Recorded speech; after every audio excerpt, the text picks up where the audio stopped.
Cet épisode a été créé à partir de l'anglais en utilisant l'intelligence. À venir dans cet épisode de Follow Rim. Demain, nous fêterons notre 20e anniversaire de mariage. Elle a notre photo de mariage préférée où nous sortons du temple et où j'ai cette expression de soulagement sur mon visage. Je suis allé de l'avant. Je ne suis pas sûr qu'elle ait été convaincue que j'allais entrer dans la salle de scellement avec elle. Je regarde en arrière et je suis reconnaissante que Dieu m'ait donné des témoins parfois avant et parfois après que j'ai pris la décision qu'il voulait que j'agisse. Lorsque j'ai agi par la foi, il m'a éclairé tout au long du chemin, mais il a attendu que j'agisse par la foi. Bonjour à tous, bienvenue dans ce nouvel épisode de Follow Him. Je m'appelle Hank Smith, je suis votre animateur. Je suis ici avec mon co-animateur, John By The Way, qui a un cœur reconnaissant en toutes choses. John, en lisant la section 62 et cette phrase, j'ai pensé à John Bithway à 100%. Je suis un parent éloigné de Thankful Pratt, dont vous avez peut-être déjà entendu parler. Donc, vous savez. Oui, voilà. Je parie qu'elle lit ça et qu'elle pense « Oh, c'est parfait, un cœur reconnaissant. C'est un nom génial. » Super. Elle a vraiment un cœur reconnaissant. John, nous sommes rejoints aujourd'hui par le Dr Scott Esplin, qui a déjà participé à notre émission. Scott, merci d'être là. Merci John et Hank, c'est un plaisir d'être avec vous. Cela fait longtemps que nous attendons cela avec impatience. Scott s'est joint à nous il y a 4 ans pour les doctrines et alliances et il est de retour. C'est un professeur et un historien merveilleux. John, quand vous pensez à la mission au Missouri dont nous avons parlé, au voyage de retour, qu'est-ce qui vous vient à l'esprit? C'est un chemin difficile. Je ne sais pas ce qu'il en est pour vous, Hank, mais lorsque j'étais en mission, j'avais dans ma poche un manuel de mission, une petite Bible blanche que nous appelions. Vous saviez simplement ce que vous pouviez faire et ne pas faire. Ces sections sur les voyages, sur ce que vous faisiez lorsque vous n'étiez pas en mission. On savait juste certaines choses que l'on pouvait faire et ne pas faire. Ces sections sur les voyages, sur ce qu'il faut faire quand on ne fait pas de travail missionnaire exactement. Et tout cela est si nouveau. C'est peut-être pour cela qu'il y a tant de sections des doctrines et alliances, parce qu'il pose tant de questions, parce que tout cela est si nouveau. J'ai beaucoup de sympathie pour ces gens qui essaient de savoir ce qu'il faut faire. Oui, je me souviens que je n'aimais pas un certain appartement lors de ma mission, et puis vous regardez ces gars, ils ont dû camper au fur et à mesure qu'ils avançaient autour du feu. Scott, alors que vous vous êtes préparé pour les sections 60 à 63, qu'avez-vous à nous dire? Qu'attendez-vous avec impatience?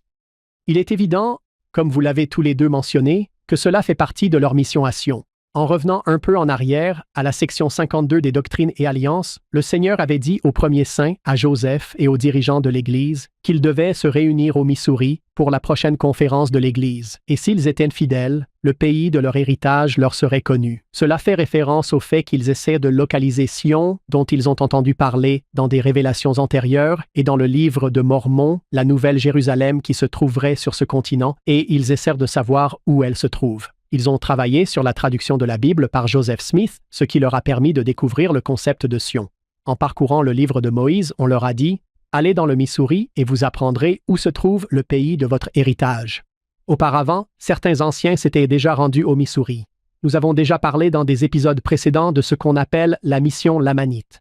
Oliver Cowdery et quelques compagnons avaient déjà effectué une mission à Independence, dans le comté de Jackson, au Missouri. Lors de leur appel, on leur avait dit que Sion se trouvait aux frontières des Lamanites. Elle est déjà située quelque part à l'ouest de l'endroit où Joseph vit actuellement à Kirtland, mais dans la section 52, il leur a été dit d'aller au Missouri et que cela serait connu dans le pays de leur héritage. Les sections d'aujourd'hui sont la conclusion de cette mission. Ils sont au Missouri depuis quelques semaines. Ils ont accompli ce pourquoi ils ont été envoyés. Ils ont localisé Sion, ils ont consacré un centre de Sion et un terrain pour le temple. Ils sont prêts à rentrer chez eux. Comme John et vous l'avez mentionné, ils se posent des questions sur la façon dont cela fonctionne lorsqu'ils rentrent chez eux. Que doivent-ils faire? Quel mode de transport doivent-ils utiliser? Ce que j'aime dans ces sections, c'est que non seulement le Seigneur répond à leurs questions, mais je pense qu'il leur donne l'occasion de mettre en pratique certains des principes qu'ils ont appris pendant qu'ils étaient en Sion. Nous avons appris que Sion n'est pas seulement un lieu, c'est un peuple, alors qu'ils se préparent à rentrer chez eux et qu'au cours de leur voyage, des opportunités se présentent pour qu'ils deviennent un peuple semblable à Sion. Dans ces sections, nous pouvons trouver des réponses à des questions spécifiques qu'ils posent, ainsi que des principes sur la façon dont ils peuvent et dont nous pouvons devenir plus semblables à Sion. Alors que nous cherchons à établir Sion, nous allons nous pencher sur des questions concernant les voyages et les compagnons. Quelle devrait être la taille de leur groupe? Doivent-ils aller par mer ou par terre? Le Seigneur va leur enseigner des principes sur ce qui compte et ce qui ne compte pas pour lui. Ils vont retourner à Kirtland avant la fin de la leçon d'aujourd'hui. Il s'est passé des choses à Kirtland en leur absence qu'ils doivent régler. La communauté qu'ils ont laissée derrière eux n'est pas aussi sioniste qu'elle devrait l'être et le Seigneur va leur enseigner quelques principes pour qu'elle devienne sioniste. C'est la conclusion d'un récit historique qui va au Missouri. En essayant de trouver Sion, ces sections vont aider les saints des derniers jours à devenir Sion. Et ce voyage dans le Missouri. Je ne pense pas que nous puissions comprendre à quel point c'est loin. Quand on pense à l'Ohio, au Missouri, on se dit que c'est un long trajet en bus ou un vol rapide, mais on parle de semaines, n'est-ce pas, Scott? Nous parlons de semaines et nous parlons de 900 miles, parfois sur l'eau, parfois sur terre. Ils vont vivre une expérience éprouvante, non seulement physiquement, mais aussi spirituellement au cours de leur voyage, et ils vont avoir une vision ouverte du destructeur chevauchant les eaux. C'est une expérience effrayante pour eux. Ce n'est pas seulement au coin de la rue, c'est l'extrême frontière ouest des États-Unis. C'est une mission difficile. Comme vous l'avez dit, l'Église est très jeune. Elle a 14 ou 15 mois lorsque cela se produit. Ce sont des gens qui apprennent tout juste comment cela fonctionne. Ils sont environ 12. C'est une expérience intéressante. C'est donc une section amusante que j'aime enseigner sur le campus et que j'aime étudier en raison des principes qu'elle contient. En parlant de campus, John, pouvez-vous nous dire de quel campus Scott parle, ce qu'il fait, et nous donner quelques informations sur lui? Scott Esplin est en fait le doyen de l'éducation religieuse, professeur d'histoire de l'Église et de doctrine à BYU. Il est originaire du sud de l'Utah, tout comme vous, Hank. Il est titulaire d'un doctorat et d'une maîtrise en leadership et fondation éducative de la BYU.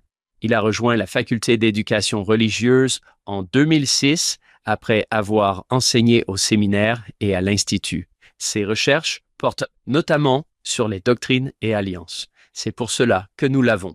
L'histoire de l'éducation des saints des derniers jours et les sites historiques de l'Église. Il est l'auteur de nombreuses publications sur ces sujets, dont un livre primé sur la restauration de Nauvoo. Il est marié à Janice Garrett. Ils ont 4 enfants. Parlez-nous de votre livre sur la restauration de Nauvoo. Vous voulez dire la reconstruction des sites et autres?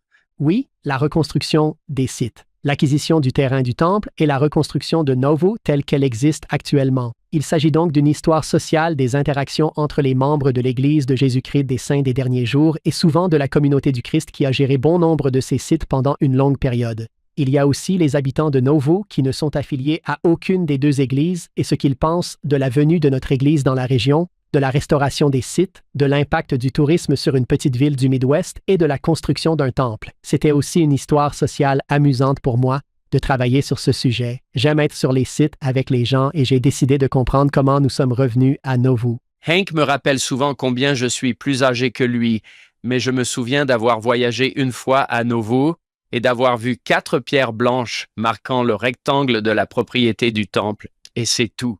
Quelle émotion de retourner là-bas des années plus tard et de voir le temple. Eh bien, entendre le président Hinckley l'annoncer, c'était un moment de la conférence générale, n'est-ce pas? Et je me suis souvent demandé ce que vous écrivez à ce sujet. Qu'ont ressenti les gens d'ici quand tout à coup il y a eu ce temple gigantesque et imposant? Eh bien, vous savez, c'est dans le livre que le président Hinckley va inaugurer ce temple. Ils ont organisé la cérémonie de la pierre angulaire au début et vous savez, en se préparant pour l'inauguration, ils ont invité les résidents locaux, y compris les fonctionnaires locaux, et le président Hinckley fait une boutade au maire. « Monsieur le maire, nous avons changé votre ville. » C'est un euphémisme. le temple de Nauvoo a radicalement changé leur ville et c'est l'histoire de notre retour, de son impact sur la communauté locale et de la façon dont ces trois groupes, nous, la communauté du Christ et les résidents non affiliés de Nauvoo, ont appris à interagir dans un espace sacré partagé. C'est merveilleux. Scott a écrit un article magnifique, John, intitulé « Come see the place ». Je suis fasciné par l'idée des sites historiques « Come see the place ». Vous reconnaissez que c'est la phrase que les anges prononcent le matin de Pâques, le matin de la résurrection. Venez voir l'endroit où le Seigneur s'est couché d'un point de vue théologique dans les Écritures. L'idée d'espace sacré, de lieu sacré et de venez voir l'endroit où le Seigneur a reposé est étayée. On peut lire tout ce qu'on veut sur les lieux, mais il y a quelque chose dans le fait de lire, puis d'être sur place et de se dire « Wow, c'est donc là que ça s'est passé ». Et ce qui est génial avec Internet, John, c'est que n'importe qui dans le monde peut maintenant aller sur le site web de l'histoire de l'Église. Ils peuvent visiter ces lieux. C'est incroyable. Vous savez, j'ai regardé récemment lors de la conférence générale, vous avez peut-être remarqué que Frère Gong a montré une photo de lui se tenant juste à côté des chaises dans le temple de Kirtland. Les chaises où le Sauveur se serait tenu lorsque Moïse, Élias et Élijah sont apparus dans le temple de Kirtland, et Frère Gong a montré une photo de lui se tenant juste à côté de ces chaises, ce pouvoir du lieu, cet espace étant à l'endroit où le sacré s'est produit. Venez voir l'endroit où le Seigneur était couché. Ainsi. Oui, c'est magnifique, John. Il ne veut pas que nous nous attardions sur ce sujet, mais en tant que doyen du département de religion de l'université BYU, c'est un poste important. Nous savons que Frère Holland a déjà occupé ce poste. Scott, depuis combien de temps êtes-vous le doyen du département de religion de l'université BYU? J'en suis à ma 4e année. Je pense que nous enseignons le meilleur contenu sur le campus et que nous formons des étudiants remarquables. C'est très amusant. C'est un excellent travail. Je vous remercie. Parfois, vous vous dites, est-ce vraiment le cas? Est-ce vraiment ce que je fais pour vivre? J'ai l'occasion de travailler avec des gens comme vous deux, donc avec des âmes formidables. Je vous remercie. John et moi essayons tous deux d'éviter de causer des problèmes à Scott. C'est vrai, nous ne voulons pas figurer sur la liste des préoccupations. Non, mais quand j'y suis allé, il a été très gentil avec moi, juste pour que vous le sachiez. Tout va bien, Scott. J'y ai pensé pendant que nous nous préparions. Je crois que je vous ai rencontré, et cela fait 17 ans. Je n'ai pas l'impression que c'est si long. Vous avez beaucoup mieux vieilli que moi, Hank. Ce n'est pas vrai. Oui, j'étais intéressé par le département de religion, John. J'étais intéressé par l'obtention de mon doctorat à BYU et il y avait ce professeur, Scott Esplin, qui avait fait essentiellement ce que je voulais faire, John. Je me suis présenté sur le pas de sa porte et j'ai dit « Montrez-moi le chemin ». Et il m'a invité à entrer. N'est-ce pas fou que j'ai eu l'audace de me présenter sur le pas de sa porte et qu'il m'ait invité à entrer et m'ait guidé tout au long du processus. C'était amusant. C'est un excellent souvenir. Hank, j'adore ça. Je vous remercie. C'était un bon souvenir. Nous sommes amis depuis longtemps, tous les deux. Alors merci. C'est bon d'être avec vous. Nous l'aimons beaucoup. Nous sommes heureux que vous soyez ici. Je vais lire un extrait du manuel Viens et suis-moi en commençant par là où vous voulez commencer et en nous guidant à travers ces sections. C'est ainsi que le manuel Viens et Suis-moi commence la leçon. Au début du mois d'août 1831, Joseph Smith et d'autres anciens de l'Église se préparent à retourner à Kirtland après une courte visite au pays de Sion. Il est intéressant de noter qu'ils appellent cela une courte visite alors qu'ils ont mis tant de temps à s'y rendre, une toute petite visite, et qu'il va falloir beaucoup de temps pour rentrer à la maison. Le Seigneur avait voulu qu'ils prêchent l'Évangile pendant leur voyage, et certains d'entre eux l'ont fait avec diligence, mais d'autres étaient hésitants. Ils cachent le talent que je leur ai donné, dit le Seigneur, à cause de la crainte des hommes. Même si nous aimons l'Évangile, la peur et le doute peuvent nous empêcher de le partager, mais le Seigneur est miséricordieux. Il, et c'est une citation, connaît la faiblesse de l'homme et sait comment nous secourir. Ces révélations aux premiers missionnaires sont parsemées d'assurances qui nous aident à surmonter nos peurs et nos faiblesses. Je peux vous rendre saint. Toute chair est dans ma main. Je suis toujours avec les fidèles, et celui qui est fidèle et qui persévère vaincra le monde. J'adore ça. Ils font de leur mieux et le Seigneur est là, disant, je suis avec vous. Laissez-moi vous aider à vous corriger et vous donner une direction. D'accord? Avec ça, Scott, comment voulez-vous procéder? Devons-nous revenir en arrière pour mettre cela en place? Oui, nous devrions probablement revenir un peu en arrière, aux articles 57, 58 et 59. Nous pouvons le faire si vous le souhaitez. Oui, faisons-le. Comme vous l'avez dit, oui, ils sont prêts à rentrer chez eux, mais nous devons probablement revenir un peu sur ce qu'ils faisaient anciens au départ. Si vous revenez à la section 57 des Doctrines et Alliances, à la section 52, on leur dit de se réunir pour une conférence et ils arrivent donc à la mi-juillet 1831 à l'extrême ouest des États-Unis, dans l'extrême ouest du Missouri. Joseph a 3 questions à poser. Elles sont énumérées dans le titre de la section 57. Quand le désert fleurira-t-il comme une rose? D'où lui vient l'idée que le désert doit fleurir? Eh bien, il se trouve à l'extrême frontière ouest des États-Unis. Dans un autre récit de cette expérience, il dit « J'avais l'impression d'avoir remonté le temps d'une génération ». Joseph vient de New York, de la Nouvelle-Angleterre, en particulier de l'ouest de New York et de Kirtland, qui n'est pas terriblement avancé, mais qui est certainement plus avancé que ne l'était le Missouri. Il avait l'impression d'avoir remonté le temps d'une génération. Quand le désert fleurira-t-il comme une rose? Je pense qu'il fait également le lien avec la grande prophétie d'Isaïe, selon laquelle le désert fleurira comme une rose. Deuxièmement, quand Sion sera-t-elle édifiée dans sa gloire? Et la troisième, où se dressera ton temple, vers lequel toutes les nations viendront dans les derniers jours? Ces 3 questions figurent dans le titre de la section 57. Le Seigneur répond à l'une des 3 questions. Il répond à la question du lieu. Sur un terrain situé juste à l'ouest du temple à Independence, dans le comté de Jackson, au Missouri, le temple s'élèvera, et c'est ce que dit le verset 3 de la section 57. Mais il est intéressant de noter qu'il ne répond pas à la question du quand. Quand le désert fleurira-t-il comme une rose? Quand Sion sera-t-elle édifiée dans sa gloire? Et je pense que ce que le Seigneur fait ici, comme il le fait dans nos vies, il y a des moments dans ma vie où il répond aux questions « quoi » beaucoup plus souvent qu'aux questions « quand ». Nous nous sommes tous demandé quand cela allait-il se produire dans notre vie. Tout au long des Écritures, les gens ont posé des questions de type « quand ». Quand le second avènement aura-t-il lieu? Le Seigneur a tendance à ne pas répondre très souvent aux questions de type « quand ». Dans le cas présent, je pense que c'est peut-être aussi parce que cela dépend de nous. Construire Sion est quelque chose que nous devons faire. Il peut leur dire, « Eh bien, vous me direz quand vous serez prêts, quand vous serez devenu Sion. » Quoi qu'il en soit, dans les sections qui suivent, par exemple, Joseph poursuit sur le même thème. Vous avez répondu à la question « Où ?» Je vous remercie. Mais quand? Le Seigneur donne, je pense que la seule référence à quand, la seule réponse qu'il donne au verset 44 de la section 58, le temps n'est pas encore venu avant de nombreuses années, et qu'est-ce que de nombreuses années pour Dieu? Mais ensuite, dans la section 58, il révèle des principes pour construire Sion, et parmi eux, il y a des choses comme la prédication de l'Évangile.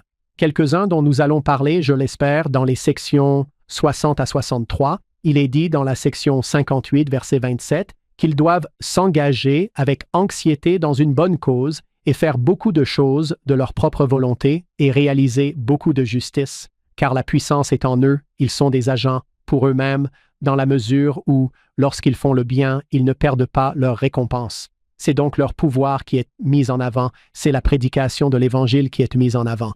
Si vous regardez les versets 63 et 64, qu'ils retournent eux aussi prêcher l'Évangile. À la fin du verset 64, l'Évangile doit être prêché à toute créature. Si nous voulons bâtir Sion, nous devons prêcher l'Évangile. Nous allons apprendre à utiliser notre agence. Nous allons endurer fidèlement nos épreuves.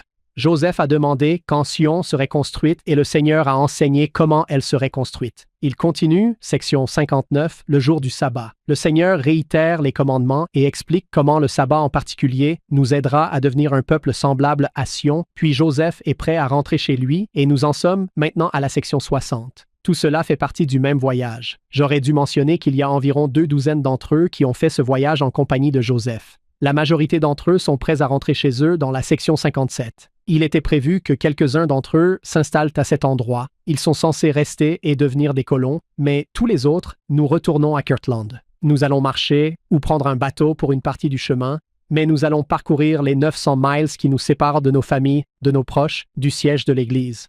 C'est là que nous nous trouvons dans la section 60. Ils ont donc été en Sion, ils ont trouvé le terrain du temple, ils l'ont consacré, ils ont appris à construire Sion, et maintenant ils sont prêts à rentrer chez eux. Il y a beaucoup de choses que j'aime dans la section 60, mais comme John l'a mentionné, il y a des références ici à la prédication de l'Évangile au verset 2. Avec certains d'entre eux, ils n'avaient pas été satisfaits parce qu'ils n'ouvraient pas la bouche et cachèrent leur talent.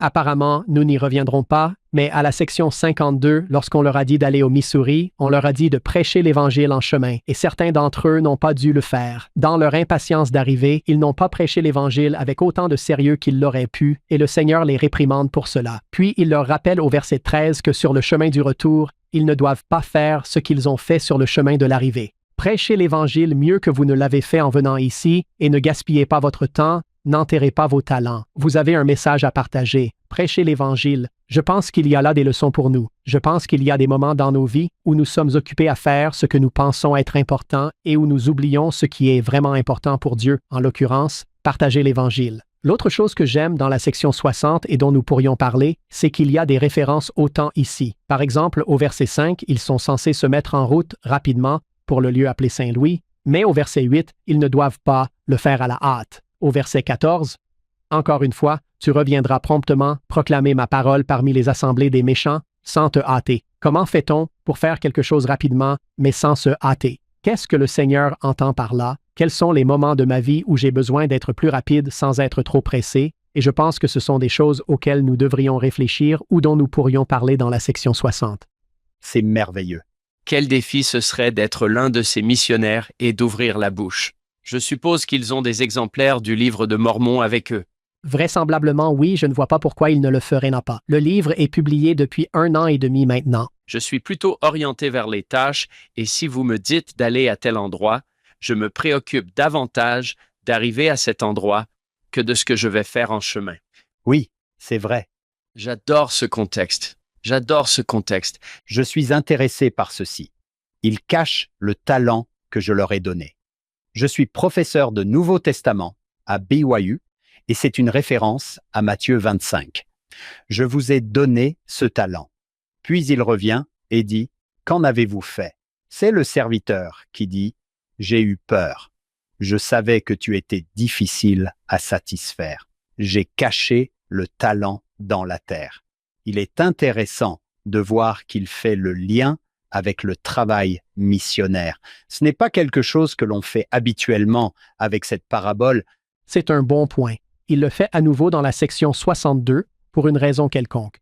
Une fois de plus, ce groupe rencontre un groupe qui a prêché l'Évangile en cours de route, qui a fait ce qu'il était censé faire. Ils sont félicités pour ne pas avoir enterré leur talent, mais pour avoir partagé leur témoignage. Au 3e verset de la section 62, vous êtes bénis car le témoignage que vous avez rendu est enregistré dans les cieux pour que les anges puissent le regarder. Ils se réjouissent à votre sujet et vos péchés vous sont pardonnés. Lorsque nous prêchons l'Évangile, lorsque nous partageons notre talent, lorsque nous partageons notre lumière, les bénédictions qui viennent dans nos vies, les bénédictions qui sont venues dans les vies de ces premiers anciens sont remarquables. Voilà donc la différence.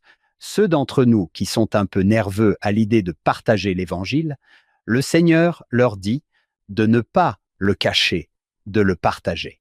Ce sera enregistré au ciel pour que les anges puissent vous regarder. C'est une belle idée qui donne du courage. Je vais partager, Scott. Quand vous avez parlé de rapidement, mais pas à la hâte, c'était une très bonne question. Peut-être pourriez-vous m'expliquer, peut-être pourrais-je vous retourner la question. Que pensez-vous que cela signifie? Aller vite, mais pas trop vite? Je pense qu'il y a des moments où le Seigneur veut que nous allions de l'avant, mais il y a aussi quelque chose de différent dans le fait de se laisser aller, d'être négligent, donc j'assimile le fait de voyager rapidement, d'aller de l'avant, de presser le pas. Ne vous contentez pas d'attendre, allez de l'avant dans la vie, prenez votre chemin et poursuivez-le. Mais je pense que parfois, nous nous précipitons, nous sommes négligents dans nos actions. Je repense à l'époque où j'étais missionnaire, il y a de très nombreuses années, me déplaçant rapidement d'un rendez-vous à l'autre, d'une opportunité à l'autre. Je ne perdais pas mon temps, je restais concentré sur ce que j'étais venu faire, mais lorsque je faisais ce que j'étais censé faire, je restais dans l'instant, je ne m'emballais pas, et je pense que c'est peut-être ce que le Seigneur nous dit ici. Je vois parfois des étudiants sur le campus qui sont tellement impatients d'arriver à la fin de leur semestre. Ils sont si impatients d'arriver à la remise des diplômes, ils ont tellement hâte d'arriver à... La vie sera meilleure quand j'aurai terminé, quand j'aurai mon premier emploi, quand j'aurai ma première maison, quand je serai marié, quand je serai installé, quand j'aurai une famille, quand je serai loin de BIU. Il rate des occasions en cours de route et je pense que c'est peut-être ce que le Seigneur dit ici. Je veux que vous alliez de l'avant, que vous choisissiez une matière principale, que vous progressiez vers l'obtention d'un diplôme, que vous vous mariez, que vous fondiez une famille, que vous fassiez carrière, mais qu'ensuite vous viviez dans l'instant présent en ce qui concerne ce principe. Je pense à un enseignement du président Monson lors de la conférence générale. Il s'est inspiré de la comédie musicale The Music Man et a dit que le professeur Hill, l'un des principaux personnages du spectacle, a une voix de prudence que je partage avec vous. Si vous accumulez suffisamment de lendemains, vous vous apercevrez que vous avez accumulé beaucoup de jours vides. Je pense que nous devons aller de l'avant dans la vie, mais nous ne voulons pas nous précipiter au point de rater les occasions qui se présentent en cours de route. Le Seigneur aide les premiers saints à apprendre ce principe au fur et à mesure qu'ils deviennent sionistes, comme aller de l'avant, ne pas attendre qu'on vous dise tout ce qu'il faut faire. Il n'est pas nécessaire que je commande en toutes choses. Celui à qui l'on donne des ordres en toutes choses est un serviteur paresseux et non un serviteur sage. Allez de l'avant, mais n'avancez pas si vite que vous ne profitiez pas des leçons de vie qui se présentent en cours de route. Franchement, je pense que c'est ce qui se passe dans la section suivante, la section 61. On leur a dit de prêcher l'Évangile en chemin, mais ils ont choisi de rentrer chez eux en canoë sur le fleuve Missouri. À qui prêchez-vous l'Évangile en chemin sur le fleuve Missouri alors que vous êtes en canoë? Poisson-chat. Oh. Oui, un poisson-chat, votre compagnon qui n'arrête pas de vous frapper avec sa rame. Ils vivent cette expérience éprouvante, puis le Seigneur leur dit au verset 3 de la section 61, « Je vous le dis en vérité, il n'est pas nécessaire que toute cette troupe de mes anciens se déplace rapidement sur les eaux, tandis que les habitants des deux côtés périssent dans l'incrédulité. Je vous ai dit de prêcher l'Évangile. Je vous ai dit d'aller de l'avant. Vous êtes allés si vite que vous vous êtes précipités. Tu as manqué les gens qui périssaient dans l'incrédulité autour de toi, et je t'ai donc fait vivre cette expérience pour te faire sortir de l'eau afin que tu puisses prêcher l'Évangile. Je pense que cela se produit dans ma vie. Je pense que c'est ce qui se passe dans la vie de mes étudiants. Nous progressons si rapidement vers l'obtention d'un diplôme, vers la fin d'un semestre, vers n'importe quoi dans notre vie. Je serai heureuse quand nous aurons des enfants. Je serai heureuse quand mes enfants auront grandi. Je serai heureux quand nous aurons des petits-enfants. Je serai heureux quand je serai à la retraite. Je serai heureux quand, toujours à vivre dans le futur, nous passons à côté des gens qui périssent dans l'incrédulité autour de nous. Je dis à mes étudiants, lorsque j'enseigne ces sections en classe, que j'espère que vous n'avancez pas si vite vers la fin du semestre, que vous manquez cette personne dans votre paroisse qui périt dans l'incrédulité autour de vous. Vous avez peut-être un petit frère ou une petite sœur qui périt dans l'incrédulité. Vous avancez si rapidement vers l'obtention de votre diplôme à la fin du semestre que vous les manquez. Je pense que les gens semblables à Sion avancent dans la vie, mais ne la laissent pas aller si vite qu'il manque des gens en chemin. Si vous pensez aux personnes que vous considérez le plus comme sionistes, il y a pour moi des personnes qui font cela, qui n'attendent pas que la vie se passe, mais qui, pendant que la vie se passe, continuent à se soucier des autres. Ils ne laissent pas les gens qui périssent autour d'eux périr dans l'incrédulité. Je pense que le Seigneur enseigne quelques principes intéressants par ce choix de mots. Voyagez rapidement, mais sans précipitation. Vous allez si vite sur les eaux. Vous manquez des gens. Vous manquez les gens, ce qui est le but. L'une des histoires qui me semble présenter un tel dilemme est la suivante. Eh, voulez-vous venir? Ma petite fille est à l'article de la mort, et pendant qu'il est en chemin, mais sans hâte. Un voyage rapide. Oui, quelqu'un touche son vêtement et il dit « Qui m'a touché ?» Et je me suis toujours demandé si le père, à ce moment-là, devait se dépêcher. C'est un dilemme intéressant. Je suppose que Jésus savait exactement ce qui allait se passer. Oui. Pour reprendre une autre pensée du président Monson, ne laissez jamais un problème à résoudre devenir plus important qu'une personne à aimer. Je pense que nous pouvons faire cela en tant que responsables d'Église. Nous poursuivons un certain objectif. Alors allons vite, réglons le problème de la dîme. Voyons combien de familles nous pouvons aider aujourd'hui ou en tant que responsables de mission ou missionnaires. Il s'agit d'augmenter nos chiffres, disons, et nous oublions que nous travaillons avec des personnes. Lorsque j'ai lu ces versets, j'ai pensé aux enfants à qui j'ai appris à conduire. Rapidement, j'en ai certains qui sont trop rapides. C'est trop. J'ai un fils en particulier. Pas à la hâte, pas à la hâte, c'est vrai. J'ai un autre enfant à qui j'apprends à conduire qui est lent, trop lent. Nous n'allons pas assez vite. Alors, quand j'entends vitesse, je pense à la pédale d'accélérateur, pas à la hâte. Je pense à la pédale de frein. Il faut avoir les deux pour être sage. Nous voulons aller de l'avant, mais ne blessons pas les gens. J'aime ce que vous avez dit.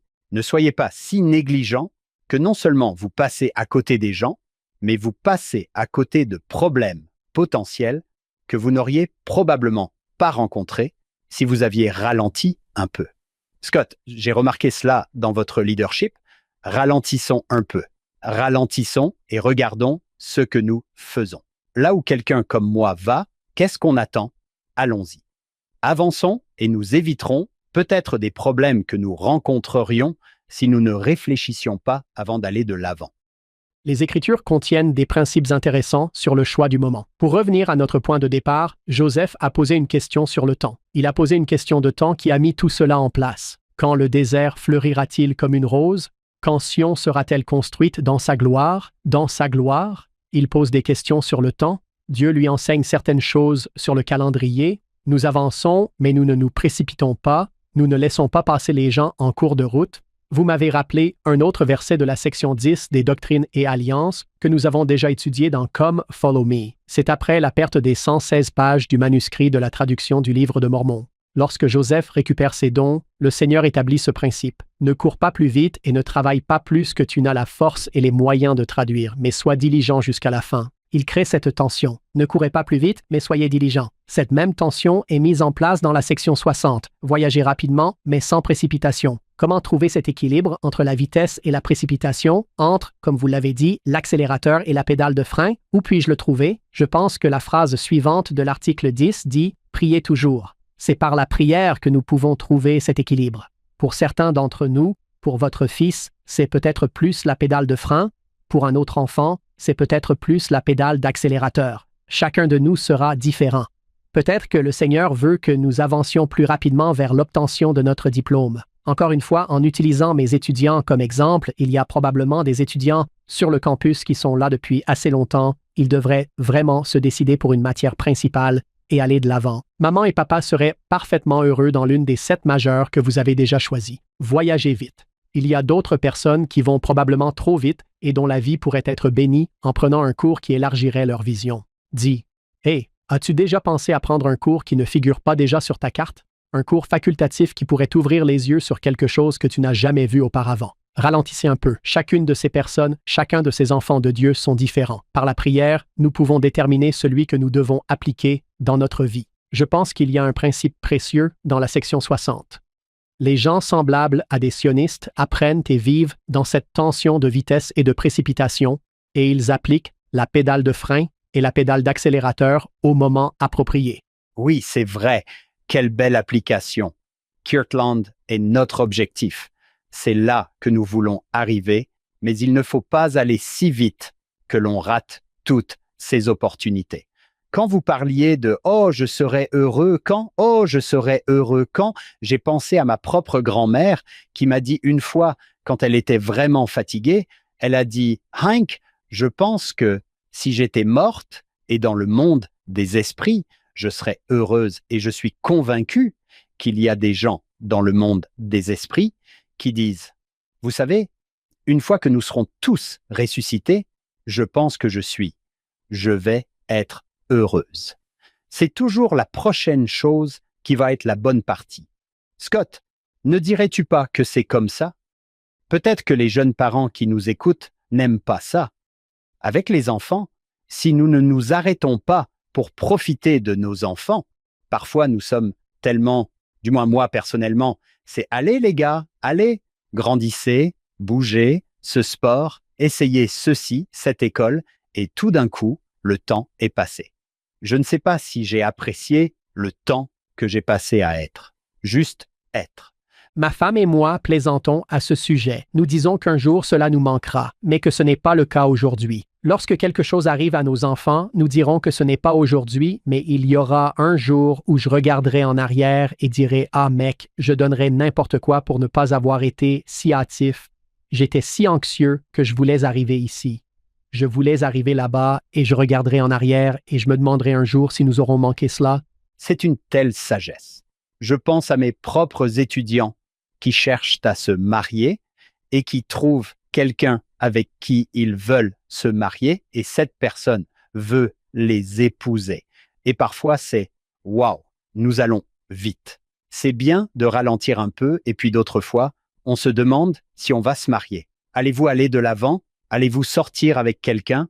L'idée de fixer des échéances à votre bonheur ou de dire « dès que ceci, dès que cela » me rappelle la profonde déclaration de Néphi lorsqu'il doit enfin se séparer de tous les autres. Il dit qu'il est arrivé que nous vivions à la manière du bonheur. Ce n'est pas que nous ayons finalement atteint le bonheur. Ce n'était pas une destination, c'était un mode de vie.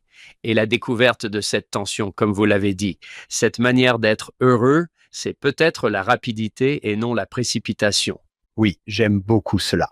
Le Seigneur dit même au verset 13, « Ne gaspillez pas votre temps ». Donc ce n'est pas « ne restez pas assis à ne rien faire », mais c'est aussi « n'allez pas si vite que vous arrivez à la fin en vous disant « j'ai raté le voyage ». Et comme vous le disiez, John, c'est une façon dont il pensait au départ de ce voyage à propos de Sion en tant que lieu. Ces sections les aident à recadrer. C'est autant un processus qu'un lieu. Joseph, une partie de ce processus consiste à apprendre cette manière d'être heureux. J'ai servi avec un homme. Il m'a raconté cette histoire. Je pense, si je me souviens bien, qu'il a raconté l'histoire. Je pense que c'était celle de Frère Scott, ou Frère Scott, si l'histoire est correcte, prenait du temps pour les gens. Il leur rendait visite, prenait du temps pour eux, et il dit « Je l'ai vu une fois prendre du temps pour les gens, et ensuite je l'ai vu aller au prochain endroit où il devait être et il courait dans le parking. Il était en retard, mais il ne voulait pas que les personnes avec lesquelles il passait du temps sachent qu'il était pressé. Il a pris du temps pour eux, puis a couru pour rattraper la différence. J'ai observé cela chez mon ami avec qui j'ai servi. C'était un père de famille très occupé, un président de pieux, puis un officier général de l'Église. Lorsqu'il était président de pieux dans un pieux étudiant de la USA, il s'asseyait sur le canapé dans le foyer du centre de pieux étudiants. Il s'asseyait là. Les étudiants venaient le voir et lui disaient « Président, je suis sûr que vous êtes très occupé, vous n'avez pas le temps. » Il répondait « Non, j'ai tout mon temps. Je suis simplement assis ici. De quoi voulez-vous parler ?» C'était sa façon de signaler à ses membres que je ne suis pas si occupé que je n'ai pas de temps à vous consacrer. C'est un principe contenu dans ces versets. Lorsque nous servons les autres, lorsque nous travaillons avec les enfants de Dieu, il ne faut pas se précipiter dans ce processus. Donnez-leur le temps dont ils ont besoin. Vous rattraperez le temps par d'autres moyens, vous vous déplacerez rapidement d'un endroit à l'autre, mais lorsque vous êtes dans l'instant avec une personne, ne lui donnez pas l'impression qu'elle est pressée. Ne lui donnez pas l'impression qu'elle n'est qu'un problème à résoudre. C'est une personne, c'est un enfant de Dieu, et il voulait le faire savoir. Il s'asseyait donc sur le canapé de notre centre de pieux étudiant et attendait qu'un étudiant vienne lui dire « Je suis sûr que vous êtes trop occupé pour me parler. » Il répondait « Non, en fait, je ne suis pas trop occupé. Je suis juste assis sur le canapé et je me demande si quelqu'un veut me parler parce qu'il voulait se soucier des gens. » Je peux témoigner de ce principe de Frère Scott. Je l'ai rencontré lorsque j'étais étudiant à l'université Utah Tech, comme on l'appelle aujourd'hui. Il mettait à part mon beau-père, le père de ma petite amie à l'époque, mais qui allait devenir mon beau-père en tant que président de pieux. J'étais très enthousiaste à l'idée de rencontrer un apôtre. Je suis allé le saluer, il m'a demandé mon nom, je lui ai dit bonjour et il a été très gentil avec moi. L'homme qui est devenu mon beau-père m'a invité à revenir avec lui et sa famille pour la mise à part et une petite réunion avec Frère Scott. Ce dernier s'est souvenu de mon nom 4 ou 5 heures plus tôt, m'a serré la main et je m'en souviens encore. Il m'a dit « Hank, merci beaucoup d'être revenu me saluer » et j'ai failli me dire « de rien ». Je me suis presque dit « de rien ». Scott, je suis vraiment heureux d'avoir pu faire cela pour vous. C'était vraiment une question de personne. Il avait beaucoup à faire. Il était très occupé, mais c'est devenu une question de personne. J'étais assis au Marriott Center avec mon ami Kurt. Nous venions d'écouter frère Neil A., Maxwell, Hank. Tu étais un bambin. J'étais assis avec Kurt et nous parlions de l'Évangile et de l'Évangile. Frère Maxwell avait quitté le petit podium du Marriott Center et parlait aux gens. Nous avons continué à parler et à un moment donné, nous avons regardé. Il restait 3 personnes dans la file d'attente. J'ai dit « Kurt, tu veux descendre ?» Nous avons couru vers le bas. Frère Maxwell nous a tendu la main. Il a dit « Merci d'avoir attendu pour venir me parler. Hank, j'ai fait comme toi. J'ai dit, de rien, de rien. C'est un plaisir de me rencontrer, n'est-ce pas? Mais, je veux dire merci, merci. Je ne m'attends pas à ce que tous les responsables d'église soient capables de faire cela. Ce soir-là, frère Maxwell l'a fait. Quel disciple! Quelle personne à l'image de Sion? Je pense que c'est ce que Joseph apprend ici. Vous voulez savoir quand Sion sera construite? Eh bien, voici l'un de ses principes. Les gens qui ressemblent à Sion se soucient des autres et ont du temps à leur consacrer. Ils avancent dans la vie. Ils ne perdent pas leur temps, ils vont vite, mais quand le moment est venu, ils s'arrêtent pour la femme qui touche l'ourlet d'un vêtement. Ils s'arrêtent pour une personne qui vient leur parler après une réunion. Ils ont du temps pour un individu, puis ils se rendent à leur prochain endroit. Ils prennent à nouveau le temps et cet équilibre entre vitesse et précipitation est quelque chose qu'ils apprennent dans cette section. Wow! Scott, je pense que nous pourrions en parler toute la journée. Scott, je pense que nous pourrions en parler toute la journée. C'est un beau principe que je n'avais jamais vu auparavant dans cette section. Si vous voulez examiner un autre principe, celui-ci nous permettra de faire le lien avec quelques autres. J'adore le 5e verset de la section 60. Il m'a toujours fait sourire. En vérité, je vous le dis, au sujet de votre voyage vers le pays d'où vous êtes venu, faites ou achetez un métier comme vous le jugerez bon.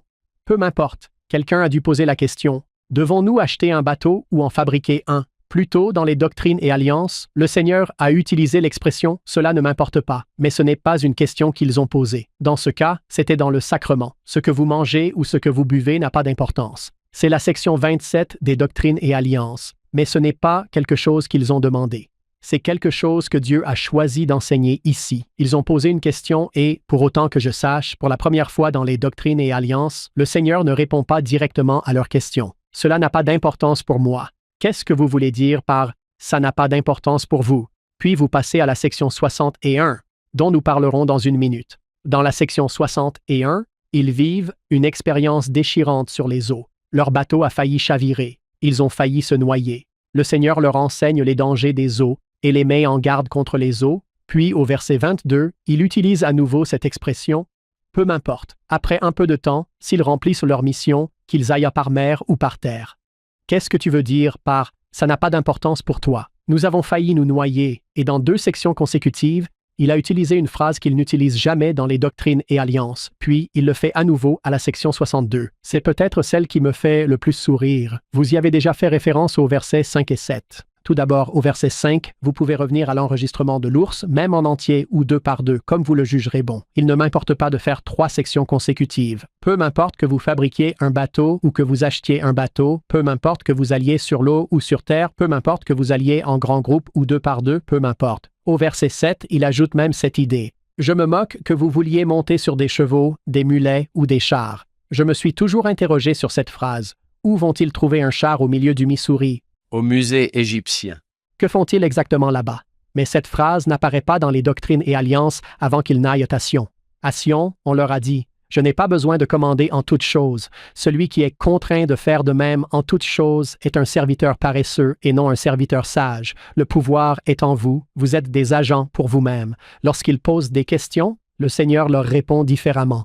Cela n'a pas d'importance, cela n'a pas d'importance, cela n'a pas d'importance. Je pense qu'il y a là aussi un principe. Les gens de Sion apprennent à vérifier avec Dieu, mais ils n'attendent pas qu'on leur dise tout.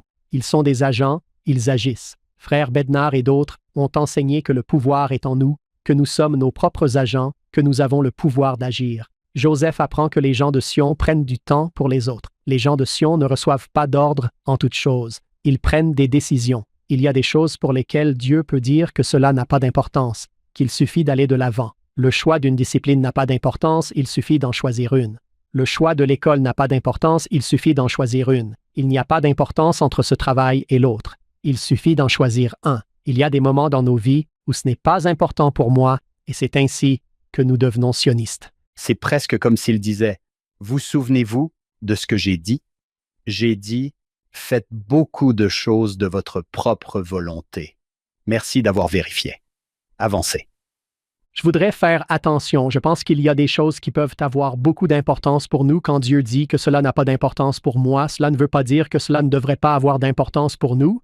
Bien sûr, ma femme le sait, je pense aux rencontres et aux mariages. Certaines personnes semblent avoir des réponses très claires, savoir qui elles sont censées épouser et ce qu'elles sont censées faire. Pour d'autres, je pense que Dieu veut que nous fassions un pas dans l'obscurité et que nous allions de l'avant avec un peu de foi. Demain, nous fêterons notre 20e anniversaire de mariage. Elle a cette photo préférée de notre mariage où nous sortons du temple et où j'ai ce regard de soulagement sur mon visage. Je suis allé de l'avant. Je ne suis pas sûr qu'elle ait été convaincue que j'allais entrer dans la salle de scellement avec elle. Je regarde en arrière et je suis reconnaissante que Dieu m'ait donné des témoins, parfois avant et parfois après que j'ai pris la décision qu'il voulait que j'agisse. Lorsque j'ai agi par la foi, il m'a éclairé tout au long du chemin, mais il a attendu que j'agisse par la foi et je pense que cela fait partie de ce principe. Vous vous souvenez de Hank quand nous avons eu Tyler Griffin? Il a parlé de la façon dont le Seigneur a traité Maunri Morian-Kumer, le frère de Jared, et comment il y avait, en quelque sorte, 3 réponses différentes. Qu'est-ce qu'on fait pour l'air? D'accord, on fait un trou en haut. Faites un trou dans le fond. Si de l'eau entre, bouchez le trou. Instruction directe. D'accord, que faisons-nous pour la lumière? Et le Seigneur dit, « Que voulez-vous que je fasse pour vous afin que vous ayez la lumière? » Vous savez, trouvez ce que vous voulez. Apprenez par votre propre expérience. Peut-être que certaines des choses dont nous parlons sont comme cette idée. Cela n'a pas d'importance. Utilisez le jugement que je vous ai donné. Quelle est la loi de l'apprentissage du Seigneur? Ils apprendront par leur propre expérience. J'aime aussi cette idée. J'ai en fait une citation de Frère Oakes que j'ai toujours appréciée. Il a dit qu'aucune réponse n'est susceptible d'être apportée à une personne qui cherche à être guidée dans son choix entre 2 alternatives qui sont également acceptables pour le Seigneur. Il y a des moments où nous pouvons servir de manière productive dans 2 domaines de travail différents. L'une ou l'autre réponse est juste. De même, l'Esprit du Seigneur n'est pas susceptible de nous donner des révélations sur des questions insignifiantes. J'ai entendu un jour une jeune femme lors d'une réunion de témoignage louer la spiritualité de son mari en indiquant qu'il soumettait toutes ses questions au Seigneur. Elle a raconté comment il l'accompagnait dans ses courses. Il ne choisissait même pas entre différentes marques de légumes en conserve sans faire de sa sélection une question de prière. Frère Oakes a alors gentiment dit « Je trouve cela déplacé. Je crois que le Seigneur attend de nous que nous utilisions l'intelligence et l'expérience qu'il nous a données pour faire ce genre de choix. » Lorsqu'un membre demande au prophète Joseph Smith de le conseiller sur une question particulière, le prophète déclare « C'est une grande chose que de s'adresser aux mains de Dieu ou de venir en sa présence. Nous craignons de nous adresser à lui pour des sujets qui n'ont que peu ou pas d'importance. » La partie concernant Joseph Smith semble être un contre-pied, mais j'aime bien l'histoire de la boîte de haricots. Dois-je choisir Del Monte ou Great Value? Je pense que c'est ce qu'ils font et je ne les blâme pas. L'Église a 1 an et demi d'existence. Aucun d'entre nous ne le fait. C'est tout à fait exact. Oui, c'est tout nouveau et il pose des questions sur tout. C'est étonnant que les sections viennent de cette façon. Jusqu'à ce qu'ils fassent ce voyage à Sion. Et puis, il y a quelque chose dans le fait d'avoir été à Sion qui change tout d'un coup. Maintenant que je vous ai enseigné le principe, je vais vous donner l'occasion de le mettre en pratique. Il s'agit des mots que vous venez de dire, John, dans la section 61, verset 22, l'une des utilisations de It mattereth not, vous remarquerez que la section se termine par According to their judgments, hereafter use your judgment. Ensuite, si vous passez à la section 62, ce que j'aime dans cette section, c'est qu'après avoir dit que cela n'a pas d'importance, il dit en fait ce qui a de l'importance pour lui. Si vous regardez au verset 5, nous avons déjà lu ce verset, mais il dit oui, même en entier ou 2 par 2, comme il vous semble bon, cela ne m'importe pas. Seulement soyez fidèles et annoncez de bonnes nouvelles. Peu m'importe que vous alliez en grand groupe ou que vous alliez 2 par 2, mais ce qui m'importe, c'est que vous soyez fidèles. Je me soucie que vous partagiez l'Évangile. Puis le verset avec lequel nous avons commencé toute notre conversation au verset 7, si vous allez à cheval, à mule ou en char, cela m'est égal tant que vous le recevez avec un cœur reconnaissant. Je me soucie que vous soyez reconnaissants. Je me soucie que vous soyez fidèles et que vous partagiez l'Évangile. Ce sont des choses qui m'importent. Le type de voiture que vous conduisez, que ce soit un cheval, une mule ou un char, je m'en moque. Que vous alliez sur l'eau ou sur terre, cela m'est égal. Que vous alliez en grand groupe ou en petit groupe, cela m'est égal. Mais je me soucie de la fidélité, de la gratitude et du partage de l'Évangile. J'aime la façon dont vous l'avez clarifié. Le Seigneur ne dit pas que je ne me soucie pas de vous. Vous venez de nous montrer que les choses dont je me soucie vous affectent vraiment. Ces autres choses, je veux que vous les choisissiez. Je veux que tu ailles de l'avant. Et cela semble être une petite évolution par rapport à ce qu'ils étaient. Quelque chose a changé dans les doctrines et alliances. Je crois que jusqu'à présent, comme je l'ai mentionné, cette phrase n'est jamais utilisée, à l'exception de la section 27, où il y a un épisode impliquant le sacrement. Maintenant, le Seigneur, dans 2 sections consécutives, l'utilise après leur avoir donné le pouvoir en Sion. Il arrive que nous soyons paralysés. J'ai vu mes propres étudiants faire cela, j'ai vu des adultes le faire. Si je n'entends pas parler du Seigneur, je ne ferai rien. Je ne bougerai pas tant qu'il ne m'aura pas dit quoi faire. Je pense que le Seigneur me dit de bouger. J'aime ce que tu as dit, Scott. Continue. Prenez une décision. Allez de l'avant. Nous avons déjà fait référence à Frère Scott. Que faites-vous lorsque vous vous êtes préparé avec soin, que vous avez prié avec ferveur, que vous avez attendu un délai raisonnable pour obtenir une réponse et que vous n'avez toujours pas de réponse? Vous pouvez exprimer vos remerciements lorsque cela se produit, car c'est une preuve de sa confiance. Je vais m'arrêter là.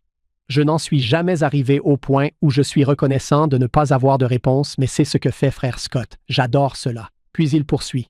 Lorsque vous vivez dignement et que votre choix est conforme aux enseignements du Sauveur et que vous devez agir, procédez avec confiance. Si vous êtes sensible aux incitations de l'esprit, l'une des 2 choses suivantes se produira certainement au moment opportun. Soit la stupeur de la pensée viendra indiquer un choix incorrect, soit la paix ou la brûlure de la poitrine que nous avons ressentie confirmera que votre choix était correct. Lorsque vous vivez dans la droiture et que vous agissez avec confiance, Dieu ne vous laissera pas aller trop loin sans vous donner une impression d'avertissement si vous avez pris la mauvaise décision. Je pense qu'il y a des moments où, lorsque nous devons prendre une décision, nous avançons rapidement, mais sans trop nous presser parce que la réponse peut venir pendant que nous avançons. Il attend simplement que nous agissions. Il veut que nous allions de l'avant. Ils mûrissent spirituellement et vous pouvez voir qu'au début, il était d'accord avec ce genre de choses. Et maintenant, il dit, écoutez, nous avançons, nous progressons. J'aime cette idée. Cela me rappelle quelque chose que le président Marion J. Romney a dit il y a longtemps. Il a dit « Vous ne pouvez pas vous attendre à ce que Dieu guide vos pas, à moins que vous ne soyez prêt à bouger vos pieds. Vous vous engagez à suivre une ligne de conduite, vous commencez à avancer, et si vous vous trompez de chemin, il vous arrêtera. Mais il se peut aussi que vous vous disiez que tout va bien. Il veut simplement que vous vous mettiez en mouvement. » J'ai entendu dire que Dieu ne dirige pas les voitures en stationnement. Vos enfants, ils freinent trop ou ils mettent trop d'essence. J'allais dire, puisque nous parlons de voitures aujourd'hui, de toute façon. Scott, c'est absolument fantastique. Vous nous avez montré des choses que je peux utiliser aujourd'hui, n'est-ce pas, John? Absolument. Je peux les utiliser rapidement, mais pas avec précipitation. Continuons, Scott. Quelle est la suite? Je pense qu'en poursuivant leur voyage, nous devrions peut-être examiner la section 61 pendant 1 minute.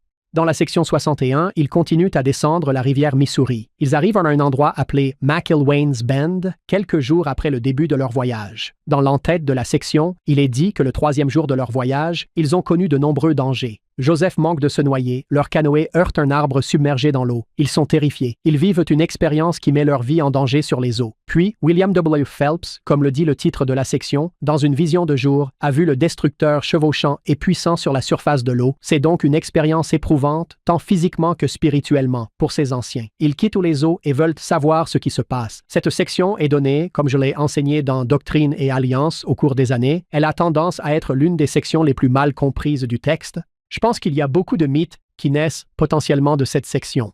Les gens se demandent si c'est pour cela que nous ne faisons pas ceci ou cela. Nous ne faisons pas cela en tant que missionnaires, quel que soit le cas, et je pense que le Seigneur enseigne quelques principes importants que nous pourrions vouloir examiner dans la section dont nous avons déjà parlé. Au verset 3, je pense que l'une des raisons pour lesquelles il leur fait vivre cette expérience ou quitter les eaux, c'est pour qu'ils puissent enseigner l'Évangile. Il manque des gens en chemin, mais j'aime aussi la façon dont la section du tout premier verset commence. Voici et écoutez la voix de celui qui a tout pouvoir. Lorsque j'étais plus jeune, j'aimais lire et étudier les histoires de la mythologie grecque. Il ne s'agit pas d'un modèle de mythologie grecque où une personne obtient un pouvoir, un dieu en obtient un autre et un dieu obtient ce pouvoir et, ainsi, un dieu est responsable de l'eau et un dieu est responsable de la météo, un dieu est responsable de l'amour et un autre est responsable de la guerre et un autre est responsable des messages et alors, Dieu a tout pouvoir. Nous devons reconnaître qu'il ne s'agit pas d'une section où Dieu semble dire « J'ai la terre, le diable a les eaux. Je ne peux pas vous aider ici. J'aime le début de cette section. Dieu a tout pouvoir. Oui, il y a des dangers sur les eaux. Il va continuer à décrire ces dangers, mais je pense que nous devrions reconnaître que Dieu est tout-puissant et c'est ainsi que la section commence. Il a tout pouvoir. Il peut aider les gens sur l'eau. C'est ce que nous chantons. Maîtriser la tempête fait rage. Nous avons des hymnes, nous avons des écritures. Il y a des moments où Dieu contrôle les éléments, où le Sauveur marche sur l'eau, contrôle l'eau. Je ne voudrais pas créer ici une fausse notion selon laquelle notre Père céleste ou Jésus-Christ a la terre et l'adversaire l'eau. Je ne pense pas que ce qui se passe dans cette section et le premier verset en lui-même est très clair sur le fait que Dieu a tout pouvoir. Nous utilisons l'eau dans le sacrement. Nous baptisons les gens dans l'eau. Ce n'est pas la raison pour laquelle les missionnaires ne nagent pas ou quoi que ce soit d'autre. C'est vrai. Il y a d'autres choses qui se passent. Maintenant, quelles sont ces autres choses dans la section? Si vous regardez les versets 14, 15, 16, 17, le Seigneur utilise des phrases très spécifiques ici. Vous remarquerez que dans ces versets, il s'agit presque toujours de références au dernier jour, à l'apocalyptique de la fin des jours. Vous remarquerez au verset 16, « Voici, moi le Seigneur, au commencement, j'ai béni les eaux, mais dans les derniers jours, par la bouche de mon serviteur Jean, je maudirai les eaux. Les jours viendront où aucune chair ne sera en sécurité sur les eaux. Il sera dit dans les jours à venir que nul ne pourra monter au pays de Sion sur les eaux, si ce n'est celui qui a le cœur droit. » Puis au verset 17, de nouveau, « Moi, le Seigneur, au commencement, je maudissais le pays, mais dans les derniers jours je l'ai béni. » Cette fin des derniers jours fait référence à l'Apocalypse. C'est probablement de cela que nous parlons avec l'eau ici. Les références qui existent dans le livre de l'Apocalypse ou dans d'autres endroits à des signes et à des prodiges sur les eaux, et pas seulement à la raison pour laquelle les missionnaires ne nagent pas, ou quoi que ce soit d'autre. Il y a des choses apocalyptiques qui se passent ici. Et puis si vous regardez spécifiquement au verset 18, vous remarquez qu'il réduit cela à ces eaux. Je te dis que tu préviendras tes frères au sujet de ces eaux. La rivière Missouri était une rivière dangereuse à l'époque de Joseph. Il n'était pas facile d'y naviguer. À certaines périodes de l'année, il n'était pas prudent de naviguer en bateau sur le Missouri. Certaines de ces références dans la section 61 sont spécifiques à l'époque et au contexte dans lesquels le Seigneur parle. Il parle du réseau fluvial du Missouri et des dangers qui y existent pour quelqu'un qui voyage en canoë. Puis il avance rapidement jusqu'au dernier jour. Il ne s'agit pas simplement d'une idée selon laquelle Dieu contrôle la terre et le diable contrôle l'eau. C'est parfois le malentendu qui existe, je pense, lorsque les gens étudient cette section. Cela dit, elle leur enseigne des choses puissantes sur notre Père céleste. Il enseigne qu'il a tout pouvoir. Au verset 1, il y a d'autres choses qu'on apprend sur lui. Le Seigneur est d'éternité en éternité. Il est l'alpha et l'oméga. Si vous regardez au verset 2, il pardonne les péchés. Il est miséricordieux envers ceux qui confessent leurs péchés avec un cœur humble. Au verset 36, il est au milieu de nous. Il ne nous a pas abandonnés. Bien que cette section puisse donner lieu à des malentendus lorsque les gens l'étudient, je pense qu'elle enseigne une vérité puissante sur l'identité de notre Père céleste et de son Fils Jésus-Christ, ainsi que sur les pouvoirs, les moyens et les capacités dont il dispose pour nous aider en cas de besoin. Tout comme ces personnes ont connu un moment de détresse lorsqu'elles voyageaient sur l'eau. Et il semble que le Seigneur dise « Voici une petite chose qui vous préoccupe. Parlons-en. » Ensuite, je vais vous enseigner des principes plus vastes, ce qui semble faire partie de son modèle. Ces grands principes comprennent son contrôle sur les éléments, sa toute-puissance, son omnipotence. Puis il recommence au milieu du verset 22. Je vous ai dit à quel point ces eaux sont dangereuses, mais au verset 22, vous devez encore faire un choix. Je vous ai mis en garde contre les eaux, mais vous devez décider comment vous allez y aller. Vas-tu partir par l'eau ou par la terre? Sache que tu as beaucoup plus de chances de te noyer dans l'eau que sur la terre. C'est ce qu'il leur enseigne. Si quelqu'un disait « Que dois-je faire ?» à propos des versets 14, 15, 16, les jours viennent sans eau. Je pense que c'est un bon endroit pour pratiquer l'étude des Écritures et se dire, s'il ne parle pas de l'eau en général, De quoi pourrait-il parler? Si vous vous référez au livre de l'Apocalypse, c'est un endroit où vous vous entraînez à lire, comme vous l'avez dit, Scott, la littérature apocalyptique, et à dire « il y a plus ici que ce que je vois ». Il faut que j'y aille doucement et que j'essaye de comprendre, et on peut vraiment avoir beaucoup d'aperçus intéressants quand on fait cela. Je pense qu'il est approprié de le faire parce qu'au verset 14, le Seigneur lui-même fait référence à Jean. Ce n'est pas moi qui fais ce lien. C'est le Seigneur lui-même qui dit « Il attire Jean dans la conversation par la bouche de mon serviteur Jean, je maudis les eaux ». Cela nous renvoie aux écrits de Jean. C'est là que l'on développe. Qu'est-ce que Jean a dit à ce sujet? Comment Jean a-t-il enseigné? Plus important encore, qu'est-ce que nous ignorons de ces passages et n'allons pas au-delà de ce que nous savons et de ce que nous ignorons? Oui, c'est très amusant. Je me vois déjà en train de dire « Oh, je veux aller dans le livre de l'Apocalypse maintenant. Passer un peu de temps là-bas pour voir ce que, en fait, il y a une référence dans 14b comme point de départ. Apocalypse 8h10 et 8 à 11. Nous ne pouvons pas le faire aujourd'hui. Nous avons beaucoup à faire. Je pense que c'est l'occasion idéale de dire « D'accord, je vais creuser un peu et voir ce que je peux trouver. » Les scénarios sont généralement rentables pour un investissement. Vous découvrirez qu'elles vont, comme l'a dit Hugh Nibley, elles vous épuiseront bien avant que vous ne les épuisiez. Un autre exercice intéressant serait de voir comment les responsables d'Église ont utilisé ces versets. Vous pourriez voir comment ces versets ont été cités au fil du temps lors de la conférence générale ou dans d'autres lieux. Certains de ces versets, comme le verset 15 par exemple, « Les jours viendront où aucune chair ne sera en sécurité sur les eaux ». Ce verset a été utilisé lors de la conférence générale, en particulier dans le contexte de la guerre. J'ai donc vu ce verset utilisé dans le contexte de la Première Guerre mondiale, de la Seconde Guerre mondiale et à d'autres moments où les voyages par voie d'eau représentaient un défi. Et vous pourriez chercher à voir comment les dirigeants de l'Église ont utilisé ces versets pour nous aider à interpréter les Écritures. Oui, lorsque le Seigneur dit que vous ne pourrez pas monter au pays de Sion sur les eaux dans les jours à venir, mais que celui qui a le cœur droit, il ne dit pas celui qui a un bon bateau. Il y a là quelque chose de plus spirituel que le fait que le Seigneur nous parle du Missouri. Bien qu'il semble dire, les gars, que la rivière Missouri est assez dangereuse. Vous remarquerez qu'au verset 23, le Seigneur leur dit de ne pas passer par le Missouri. Prenez le canal. Le canal est un moyen de transport beaucoup plus sûr. Il ne présente pas les mêmes dangers que le Missouri. Ces versets sont riches d'enseignements sur la gestion des risques. Nous ne devrions pas prendre de risques inutiles et cela pourrait conduire à une discussion sur les raisons pour lesquelles les missionnaires font ou ne font pas certaines choses qui pourraient être une discussion plus sur le risque et sur le fait de rester concentré sur nos objectifs principaux que sur le fait que le diable contrôle l'eau ou quelque chose comme ça. J'adore ça. Oui, c'est vrai. Ce que vous faites, c'est que vous avez ralenti, vous avez regardé « j'aime ces eaux ». Ce n'est pas toute l'eau de la planète. Ces eaux sont les eaux dont je parle, et comme vous l'avez dit plus tard, vous pouvez aller sur le canal.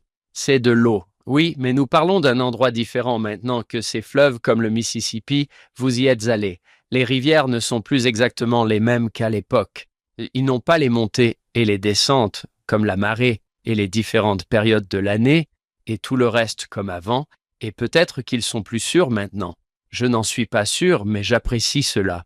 J'aime ce que vous avez dit au verset 18. Avertissez vos frères au sujet de ces eaux.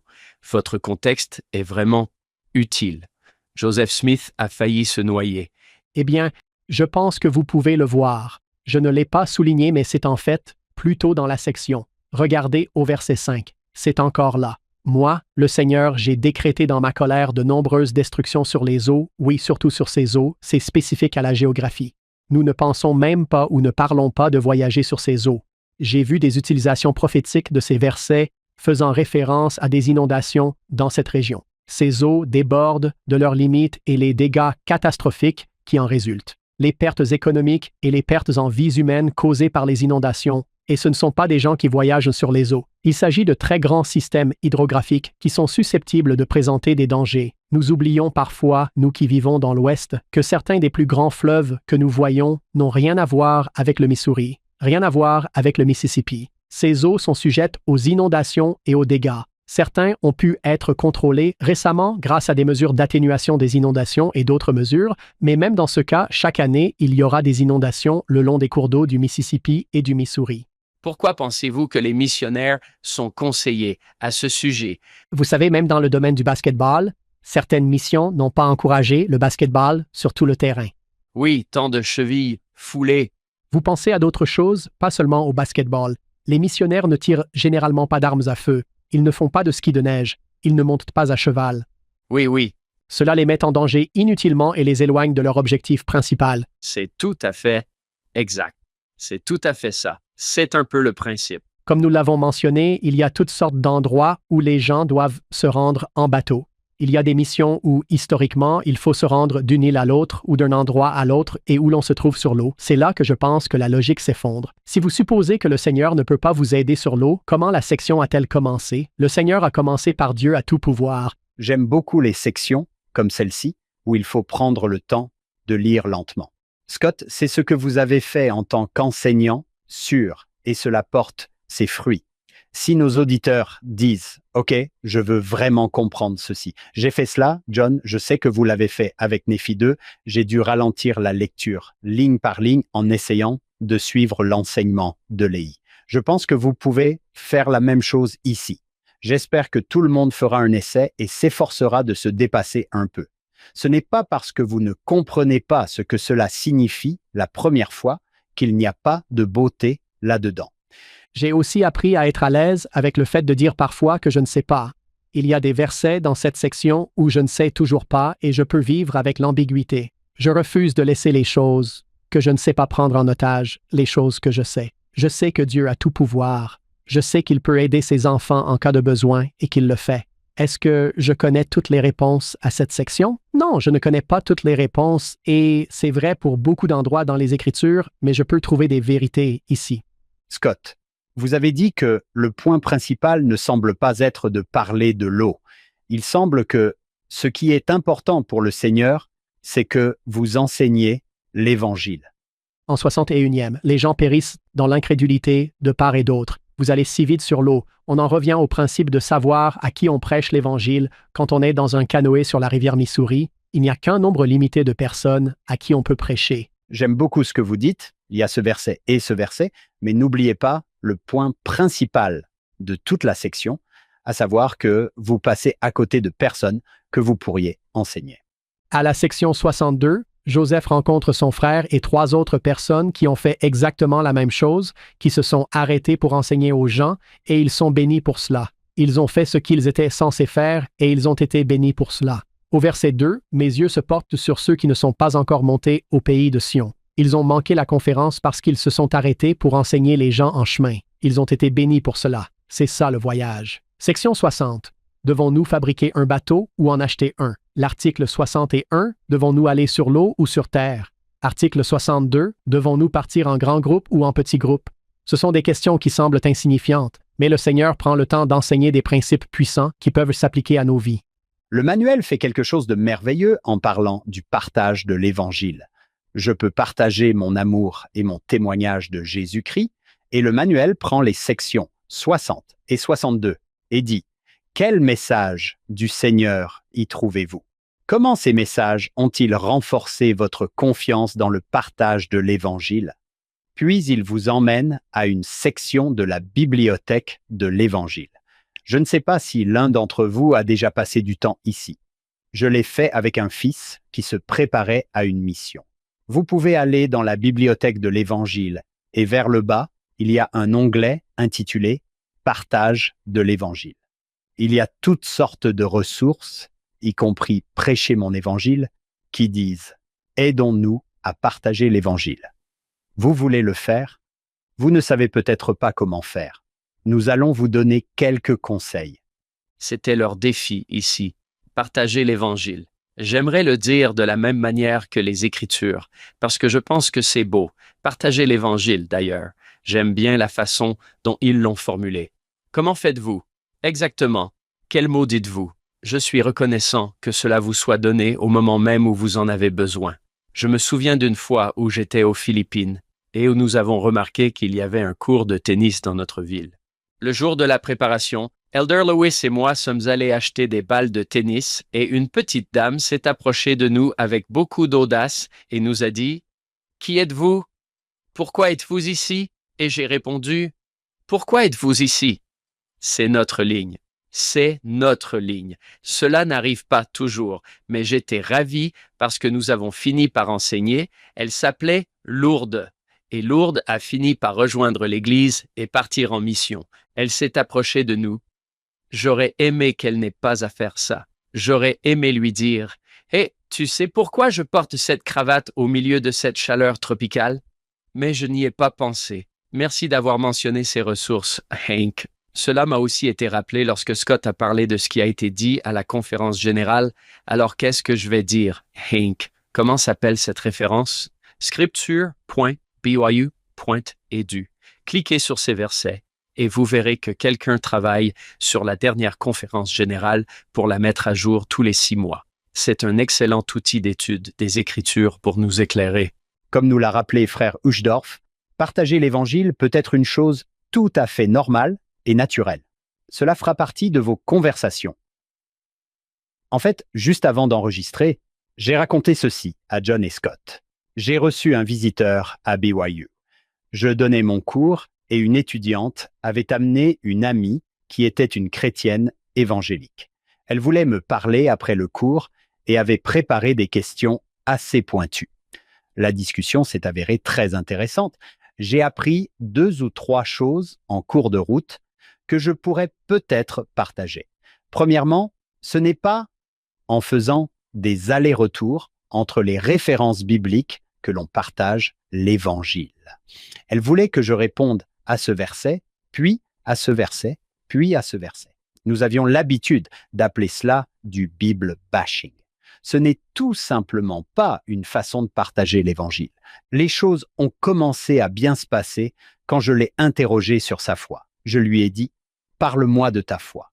Dites-moi ce que vous croyez et pourquoi vous y croyez. » Je l'ai complimenté sur sa foi parce que je pense que c'est une belle chose, la façon dont elle fait confiance au Seigneur. Et puis le ton a changé un peu, le sentiment a changé entre nous. Elle s'est mise à sourire et à rire, j'ai bavardé et ri, et nous avons fini par échanger nos coordonnées. À la fin, c'est peut-être de cette manière que le Seigneur voulait que nous partagions cette bonne nouvelle. Au lieu de rouler sur l'eau, de monter dans votre voiture et d'aller si vite, arrêtez-vous et parlez avec les gens. Parlez de foi, de religion, parlez de ce qu'ils croient. Faites en sorte que la conversation soit positive et encourageante.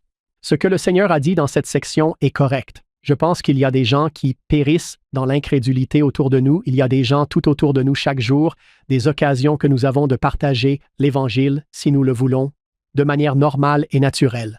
Ce matin, je lisais dans le manuel « Viens et suis-moi » cette citation de frère Stevenson. Gary E. Stevenson a enseigné que la proclamation de l'Évangile peut être accomplie grâce à des principes simples et facilement compréhensibles enseignés à chacun d'entre nous depuis l'enfance. Aimer, partager et inviter. Dans l'exemple que vous avez partagé, Hank, et dans toutes nos situations, c'est peut-être ce que le Seigneur veut que nous fassions. Aimer les gens, partager et les inviter à venir au Christ. Cela n'a pas besoin d'être difficile, maladroit ou étrange. Il peut s'agir, comme il le dit, de principes simples, compréhensibles, enseignés depuis l'enfance. C'est fantastique. J'ai constaté par expérience qu'en allant et venant dans une sorte de débat sur les Écritures, même si vous gagnez cet argument, vous perdez quand même parce que vous avez peut-être créé de mauvais sentiments. Ma femme et moi écoutions une conférence intitulée « The Missionary Next Door ». Diana Holscher. C'était très intéressant de voir comment elle parlait des bonnes idées de manière normale et naturelle. Elle a dit « Vous savez, si vous êtes une adolescente, il est difficile de dire à quelqu'un « Hey, je veux vous parler de la loi de chasteté ». Mais elle a ajouté qu'il était beaucoup plus facile de dire « Hey, veux-tu venir au concours de Chili de notre paroisse ?» Elle avait toute une liste de moyens normaux et naturels de partager l'Évangile. C'était vraiment, vraiment bien. Cela me rappelle aussi le pouvoir des missionnaires de tous les jours. Il a dit « Si quelqu'un te demande comment s'est passé ton week-end, ne parle pas de ton samedi. Ne parlez pas du samedi, parlez du dimanche. J'ai pensé que c'était une très bonne chose. J'ai juste, oh mec, nous avons eu la meilleure leçon dans le quorum des anciens. Oui, c'est ça. Qu'est-ce que le quorum des anciens? Nous avons appris une parabole de Jésus que je n'avais jamais entendue, où vous savez, le président Uchtdorf nous a aidés avec cette idée de normal et de naturel. Ne vous inquiétez pas tant, soyez simplement vous-même. Dites-leur, oh, il s'est passé ceci, c'était génial. Avez-vous des amis? Aimeriez-vous en avoir quelques centaines de plus? Venez dans mon service. Vous souvenez-vous de John il y a quelques semaines? Je pense que c'était Steve Harper qui a dit « Ne réduisez pas les âmes à des nombres de baptêmes ». Ce n'est pas de cela qu'il s'agit. Il ne s'agit pas de faire grimper nos chiffres. Il s'agit de savoir si la valeur des âmes est grande aux yeux de Dieu. Joseph Smith dira plus tard que beaucoup sont tenus à l'écart de la vérité. Ils ne savent tout simplement pas où elle se trouve. Où le trouver? Ils ne savent pas où le trouver. Président Nelson, j'ai ralenti en écoutant cette déclaration parce qu'elle est tellement bonne. Chaque fois que vous faites quelque chose qui aide quelqu'un des deux côtés du voile, faites un pas vers les ordonnances essentielles du baptême et du temple. Faites même un pas, ayez même un meilleur sentiment comme vous l'avez fait aujourd'hui, Hank, à propos de l'Église qui fait même un pas vers cela. Vous contribuez à rassembler Israël. Nous ne sommes pas obligés de commencer par les choses les plus profondes. Nous pouvons être un ami. C'est ce que je fais le dimanche. Et vous, que faites-vous? C'est l'essence de l'article 61, prêcher l'Évangile, et ils ont eu une expérience intéressante. Le Seigneur leur a donné d'apprendre cette leçon. Oui, c'est ça. Sortez de l'eau. Je me demande comment l'eau serait pour nous. Arrêtez de faire défiler les pages sur mon téléphone. Oui, en défilant sur votre téléphone. Sortez de l'écran. Pendant que tous ces bonbons sont écrasés, il y a des gens qui périssent dans l'incrédulité de part et d'autre de vous. C'est un point important. Ce bonbon ne va pas s'écraser tout seul. C'est vrai. À venir dans la deuxième partie de cet épisode. Il y a probablement eu des moments dans ma vie où je ne suis pas allé assez vite pour ceux qui me connaissent bien. J'avais une trentaine d'années avant que ma femme et moi ne nous rencontrions, ne nous marions et ne tombions amoureux. J'ai certainement eu des proches, des membres de ma famille, des amis, des collègues de travail ou d'autres personnes qui voulaient que je sois un peu plus rapide. J'ai passé une grande partie de ma vie à ne pas aller aussi vite que je l'aurais dû. Cette période de ma vie m'a appris que je devais aller de l'avant. Je devais agir en croyant que le pouvoir était en moi. J'étais un agent à part entière.